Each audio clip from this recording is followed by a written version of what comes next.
Hey, everyone. I'm Dr. J, and welcome to Clarity Talks. And my co host today is. Hello. Here's Allie again. Once again, Clarity Talks, where we get to do what, Jazz? I get to speak to some of the most successful and impactful professionals and people in our community who share their wisdom and their hacks of how they're doing life the way that they're doing it so that they can shorten the runway for others. So today our special guest is Michelle Wright, and Michelle has a very interesting background. She's not only a mom, sister, daughter, godmother, and grandmother rather as well, right? No, grandmother. Oh, godmother. Oh, God, my God. You know what it was? Lizzie was just here a few minutes ago, and she told me your daughter's going to turn 30. I was like, 30? No way. Yeah. There's no way. That's why that got caught in my head. So apologies. Not grandmother yet, godmother. God. No, just kidding. So Michelle has been an entrepreneur in the restaurant industry, I'm assuming for a time. And she's also an educator, both at the high school level as well as an adjunct professor. And so welcome, Michelle. Thanks for joining us today. Welcome. Thank you. All right, well, let's jump in. Tell us a little bit about your backstory, Michelle. I got the privilege to meet you a couple of months ago, and it's awesome, it's beautiful, and I'm ready for you to share it with the world. Okay, so my backstory is my great grandfather came to New York from Italy. He had 5 brothers. When they got to Ellis Island, they all had to split up. My great grandfather and my grandmother happened to open up Danino's, which is a franchise now. It's a pizzeria restaurant. Nice. So I grew up in the business all my life, and my dad always promised that when I got older, we would have our own. So that's how I got into the restaurant business. I worked for my grandmother, I worked for my dad, and then I had my own. Through it all, I had my daughter at 17.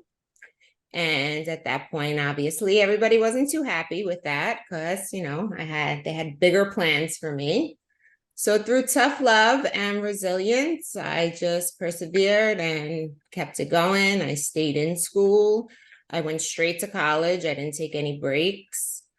I did have a good support system. So I did have some family members that did help me, and they babysat my daughter so that I could go to school and work and bartend. I was bartending at the time too. I had to start doing that for extra cash because they were helping me babysit, but they weren't paying my bills. So through the tough love of you made your bed and lie in it, I persevered through. And that's the background. That's where it starts. Nice. So this is legacy work for you. This is awesome. Multi-generational legacy work, bringing Italy to New York. I mean, the Little Italy in New York is amazing. I mean, some of the best food I've ever had in my life. So can't wait to try out the family biz. And how did you get into academia? So I started my degree wanting to be a psychologist. So I took psychology because of the struggle that I grew up with. My parents, they were young when they had me. They were not married. So it was a constant struggle where they both made sure I had everything materialistic, but I was missing a lot as far as guidance and probably that family love and traditional that most people have. And I wanted to be able to help teenage girls. So my goal really was to become a therapist, psychologist, and hopefully one day I could maybe open up a covenant house or something for pregnancies, teenage girls that are pregnant. And through all of that, while I was in college, I met a few professors that spoke to me and told me, you probably should go into teaching, probably high school level. You probably could help a lot of girls there, start there. Doing therapeutic is, you have to get your own office. There's a lot to it. So you have to get a grounding point. So I started with my master's in education. I did special education, 7 through 12. Nice. And I'm a generalist, so I could teach all subjects. And I went into the high school to do some sub teaching and my student teaching, and I just loved it. I knew it was exactly where I belonged. Beautiful. Nice. So for those of us that are actually listening and they didn't have a chance to read your bio or to meet you yet, you know, I know that Jesse mentioned how did you get to the educational? So is that pretty much what you're doing right now? How is the restaurant is the restaurant still involved? Like, what are you doing right now? Are you still just in the school? Tell us a little bit more about that. Okay, so after COVID, I put my restaurant up for sale. Oh.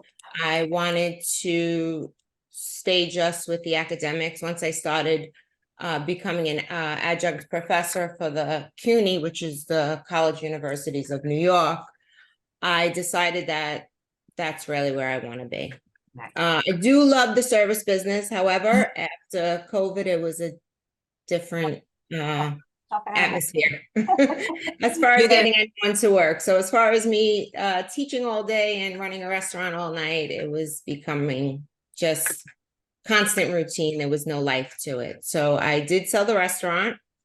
I am pursuing my education as well. I'm going back for a second master's, and I'm going to do that in administration so that I can be a principal. So like I said earlier, I always wanted to open up a covenant house for teenage girls. Once I have all of these certifications, that will be my end goal, hopefully. Maybe not. I'm a lifelong learner. I love learning. Yeah. That- Awesome. Awesome. So interesting, right?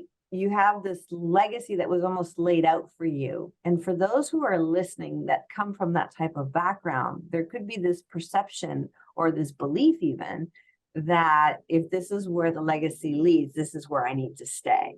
And, you know, there's disruptions that come in the world like COVID, right? No one was expecting that. And it really changed your trajectory, right? Because you sold the business that was family based for generations. I mean, that takes amazing courage and guts, right? Because you're jumping out of what's familiar, what's expected to something completely new. So when someone's at that crossroad, what would be the advice you would give them? My advice is to go where your passion is. And my passion was not serving people. My passion was more so helping, seeing growth in students, seeing my freshmen come in, and then I would have them at the end of sophomore year where they would come in and they wouldn't even be able to write a paragraph, and I have them writing 5-paragraph essays to pass their English Regents. Like, that growth is just beautiful. Just to see the feeling of gratitude that I have just seeing their growth is my passion. So follow I your love- passion. Go for it. Go ahead. Yes. No, I was just going to share that that's beautiful because, you know, like Jessica said, coming from generations of the restaurant business and, you know, having it where your parents and uncles, they all expected you to kind of like continue with it. You know, you actually chose to do what it was important for you. And I think that's huge because a lot of us sometimes get caught up on like, this is what he was given, this is what it's supposed to be, this is what I'm supposed to be doing. And we kind of forget of who we are, what we want, and how we want it, you know, and I love that. So thank you for sharing that. I think that's very, very important. And the school that I work in happens to be a Title I school, which means the demographics are very low. It's economically, they're all very poor. 40% of my students come from shelters. So the only safe space that they have is my classroom. And the feeling you get when they come in and, you know, they're hugging me. And my daughter works in the school as well. She's a paraprofessional. She says, "Mom, stop hugging. You're going to get bed bugs." And I'm like, "Gabrielle, it's probably the only hug they're getting. I'm hugging them. We Yeah. will have bed bugs then. How about that?" Got it.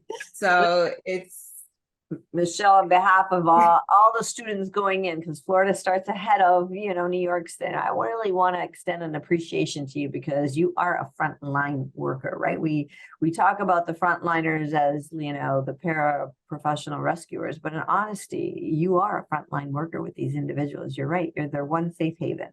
And you're one protector and advocate. You have a lot of different hats at that school. So cadoodles. Thank you so, so much for what you're doing. So I know that Allie is biting at the bit to ask you the question she loves to ask. Go for it, girl. I am. And, just in the few minutes that we're talking, you give me chills because, nobody understands the importance of just one hug when maybe nobody else is giving it to them. So, and not only them, but everybody in life in general, so thank you for that. That's huge. With that being said, it was amazing to hear about your niche, where you are today and what it took, so with that being said, have you ever thought of writing a book? Your legacy? Yes. Yes. I have, and I am an English teacher as well. So I've done so much reading, and I watch these reality shows and I see what people are doing, what they're saying, they're writing these books, and what is their story really telling? Right. Some of the stories, they're just I don't even know how to say it. I don't want to say it, but yes, I think that I would love to write a book. Awesome. And that's wonderful because 97% of the people actually take their legacy with them when they pass, so it is such a beautiful thing for you to actually, share with the world how important it is for achieving what you wanted to do, because at the end of the day, look at everything that you're gathering, with a hug, with a student, with your educational part, and that's something that it's what we need to hear as a world, to actually know that it's so much more important to do what we feel inside of, instead of the importance of pleasing others into things that, are right there for us. Sometimes it's better to work for the things that we want. Not sometimes. Better. I think we appreciate them more when we work for them. Absolutely. So Michelle, personal question. So were you a single parent raising your daughter? I was with her dad. I was not married to him. He wasn't the best. He cheated on me all the time. Wow. He actually had another child outside of us. I still stayed with him. He lived in my house and he married another woman while he was still living home with me. So I did go through a lot. However, I never wanted my daughter to live the way I lived and not have holidays in one home. So the separation, because of what it did to me mentally, I never wanted my daughter to go through that. So I just stuck it out. I took his other child in. I kept him here just so that she never had to leave me on Christmas Eve or Christmas Day. Like I had to split holidays. I just didn't want her to go through that. Nor did I want her around other women, and nor did I want to ever bring another man around her. So when she was 21, that's when I ended it. That was your liberation. Wow. Yes. That's a very significant facet to consider. What a life. My goodness. What a life so far, but we've only just begun, right? There's so much more. And you mentioned, and I caught it, your daughter is a paraprofessional in the school as well. So she's following in your footsteps. Yes, she's in education as well. That's incredible. She works with the autistic children. Oh my gosh, that's wonderful. That's wonderful. And even though I have as many questions as Jessica does, I don't want to spoil, because I know you will write your book, and I'm going to leave that for everybody to read it on their own time. So with that being said, Michelle, if anybody had any questions, if they wanted to talk to you, if any young girl is actually watching this video and they're actually wondering how they could get a message in an advice from you, how can they get in touch with you? They can call me, they can email me. I'm always here. All right. So on the feed, we'll definitely put some of the details of how to connect with Michelle. Michelle, thank you so much. I know that this is an interesting medium, right? But we have fun on here, and it always leads to so much more rich conversation once we hear the feedback from the audience. This podcast can be found on all platforms, and we are so grateful to our guests who come share their wisdom, their experiences so transparently so that others can really learn from them. So thanks again for being with us today. Thank you for having Thank you, Michelle. Thank you. It's always a pleasure. me. And Jessica, here we are once again, Clarity Talks, where we get to do what?